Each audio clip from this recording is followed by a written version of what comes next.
माँ, माँ। अरे क्या माँ माँ कर रहा है? बकरी का बच्चा है क्या? अरे माँ, मजाक छोड़ो। मुझे फाइनली वो मेन चौराहे वाली दुकान मिल गई है।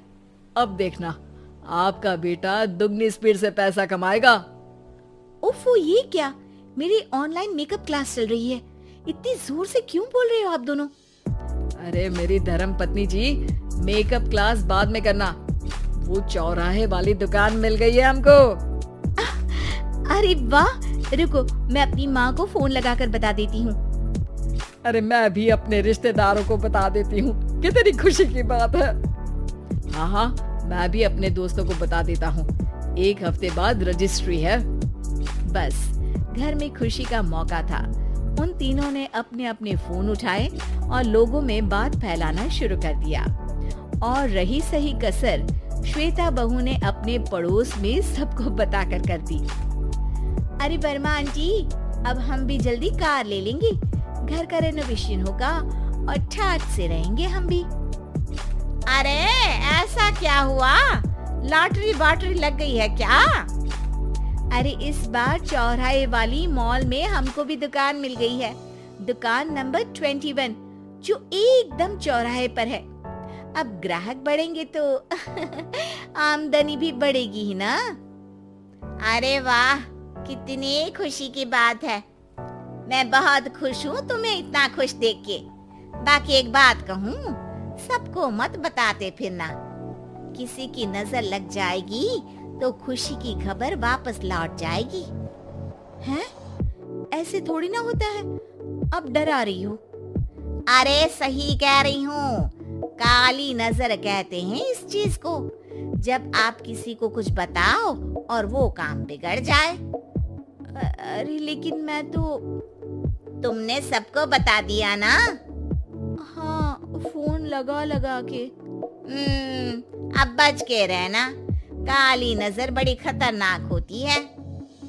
श्वेता इतनी खुश रहती है कि वो वर्मा आंटी की बात पर ध्यान ही नहीं देती, जबकि पड़ोस में और भी लोगों से खुशी की खबर शेयर करती रहती है। अगले दिन राजेश बहुत दुखी होकर घर आता है। अरे बेटा, क्या हुआ? मुंह क्यों सूजा हुआ है? मधुमक्खी ने काट लिया क्या? माँ, वो दुकान किसी और के पास चली गई। किसी ने ज्यादा भाव लगा दिया। अरे पर बात तो आपसे हुई थी ना उस दुकान वाले की। हाँ, आज मैं टोकन अमाउंट देने गया था, तब मुझे पता चला। कोई आकर सुबह मुझसे पहले ही ज्यादा अमाउंट दे गया। काली नजर। क्या कहा? वर्मा आंटी ने समझाया था कि किसी को बताना मत, वरना काली नजर लग जाएगी। अच्छा, तुम्हें उनकी बात मान लेनी चाहिए थी। उनकी बात मान लेती, लेकिन उसके पहले ही सबको बता चुके थे ना हम तीनों। अरे अगली बार से ध्यान रखेंगे। कोई भी नई चीज होगी तो किसी को नहीं बताएंगे। तीनों कुछ दिन ऐसे ही रहते हैं, पर एक दिन श्वेता को एक मेल आता है। राजेश, मेरा ऑनलाइन मेकअप कोर्स कंप्लीट हो गया। अब मैं खुद का पार्लर खोल सकती हूँ। अरे वाह, अपने मोहल्ले में ही खोलते हैं। ये जो घर के सामने दुकान है ना, वहीं। हाँ, यहाँ सस्ती भी मिल जाएगी। अगले दिन श्वेता वर्मा आंटी के पास जाती है, मिठाई का डब्बा लेकर। अरे आओ आओ, कैसे आना हुआ?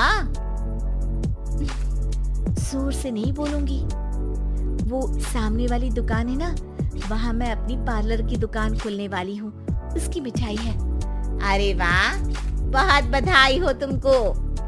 हाँ, मैं कमाने लगूंगी तो राजेश पर पूरे घर का बोझ नहीं रहेगा ना आंटी जी। ये तो है, पर ये बता कि तूने ये बात किसी और को तो नहीं बताई ना? अरे नहीं नहीं, पिछली बार गलती कर दी थी। काली नजर लगी किसी की और राजेश के हाथ से वो दुकान चली गई थी। सबको मत बताना। चलो मैं चलती हूँ, कल दुकान की बात करने भी तो जाना है। अगले दिन श्वेता दुकान के लिए मालिक से बात करने जाती है। अरे लेकिन दुकान तो हम कल रात को ही किसी को दे चुके हैं। कल ही? हाँ, कल ही। 2 दिन बाद कोई यहाँ पार्लर भी खोल लेगा। अब कहीं और दुकान देख लीजिए। अरे पर हमको भी तो पार्लर ही खोलना था। भाई एक ही दुकान है, आधी आधी तो नहीं दे सकता ना मैं। राजेश और श्वेता घर पर हताश होकर आ जाते हैं। इस बार तो किसी को बताया भी नहीं था, अब किसकी काली नजर लग सकती है। सुनो, तुमने माँ को बताया था क्या? अरे कैसी बात कर रही हो, माँ की नजर थोड़ी ना लगेगी। पक्का तुमने किसी को नहीं बताया था ना? सिर्फ वर्मा आंटी को बताया था, उन्होंने ही मुझे किसी को नहीं बताने को कहा। अरे यार तुम भी सही हो, मेरी माँ को नहीं बताने को कह रही हो, पर वर्मा आंटी को बताना तुम्हें जरूरी लगा। अरे वर्मा आंटी ने ही तो काली नजर के बारे में बताया था ना, वो हमेशा हमारा भला ही तो चाहती है। मेरी माँ भी हमारा भला ही चाहती है। अरे पर चिल्ला क्यों रहे हो, बात नहीं कर सकते क्या आराम से? नहीं आता वो आराम से बात करना, और करना भी नहीं चाहता हूँ मैं। दुकान जाने का दुख गुस्से में बदल गया था और राजेश और श्वेता में बात बंद हो गई थी। 2 दिन बाद मोहल्ले में पार्लर का इनॉग्रेशन हुआ, जिसमें मोहल्ले के सभी लोगों को बुलाया गया, पर श्वेता, राजेश और माँ नहीं जाते। माँ अंदर आ जाओ, क्या देख रही हो? अरे नया पार्लर देख रही हूँ अपने आंगन से। देखो, माँ को दूसरे का सुख देखने में कितना मजा आ रहा है, मेरा दुख नहीं दिख रहा इन्हें। यहाँ मेरा पार्लर भी तो हो सकता था। अरे चुप रहो यार, हर बात में लड़ाई क्यों ढूंढ रही हो? राजेश और श्वेता फिर बहस करने लगते थे। तभी माँ ने दोनों को बाहर बुलाया। अरे जरा देखो तो, दुकान चलाने वाले का बोर्ड पर नाम क्या लिखा है? श्रुति वर्मा। गाड़ी निकाले बेटा, हमें कहीं जाना है। काली नजर का इलाज कराने। राजेश अपनी बाइक निकालता है। तीनों ट्रिपलिंग कर रहे हैं। माँ राजेश को उस मॉल वाली दुकान पर लेकर जाती है जहाँ राजेश अपनी दुकान खोलने वाला था। यही दुकान लेना चाहता था ना तू? हाँ, पर इनको भी दुखी करने लेकर आई हो क्या यहाँ पर दुकान दिखाकर? वहाँ काफी नहीं था? अरे श्वेता थोड़ा सब्र रख, अभी पता चलेगा कि हम यहाँ क्यों आए हैं। बता, इस दुकान चलाने वाले का नाम क्या है? अनुपम वर्मा। कुछ समझ में आया? वो दुकान वाली श्रुति वर्मा, ये दुकान वाला अनुपम वर्मा, और हमारे पड़ोस में हमने उस दुकानों के बारे में बताया किसको था? अब वर्मा आंटी को। मतलब वर्मा आंटी ही हमारा काम बिगाड़ रही है? नहीं नहीं, ऐसा नहीं हो सकता, ये बस इत्तेफाक है।